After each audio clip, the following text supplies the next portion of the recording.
রাধে রাধে। ওম নমো ভগবতে বাসুদেবায়। ওম নমো ভগবতে বাসুদেবায়। ওম নমো ভগবতে বাসুদেবায়। শ্রীমদ্ ভাগবত চতুর্থ স্কন্দ পুষণম ত্রয়োদশ অধ্যায়। ধ্রুব মহারাজের বংশধরদের বর্ণনা। শ্লোক 17।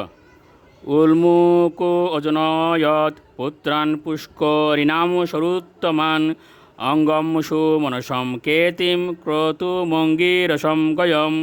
অনুবাদ: 12 জন পুত্রের মধ্যে উল্মুক তার পত্নী পুষ্করিণীর গর্ভে 6টি পুত্র উৎপাদন করেছিলেন। তারা অত্যন্ত সুসন্তান ছিলেন এবং তাদের নাম ছিল অঙ্গ, সুমনা, কেতি, ক্রতু, অঙ্গিরা এবং গয়। শ্লোক 18।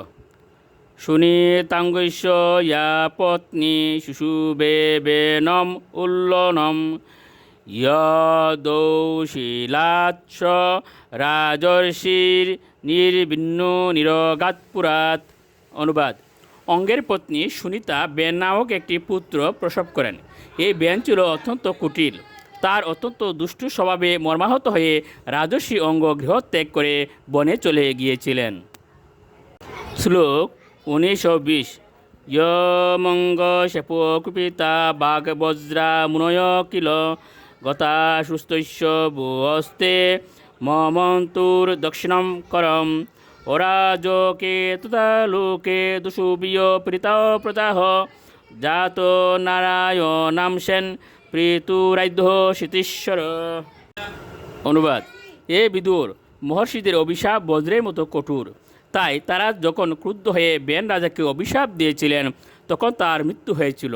তার মৃত্যুর পর কোনো রাজা না থাকায় দস্যু তস্করদের প্রভাব বৃদ্ধি পেয়েছিল, রাজ্যে বিশৃঙ্খলা দেখা দিয়েছিল এবং সমস্ত প্রজারা ভীষণভাবে দুঃখ কষ্ট ভোগ করছিল।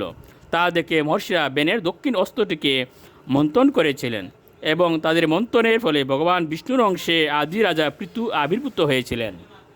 রাধে রাধে।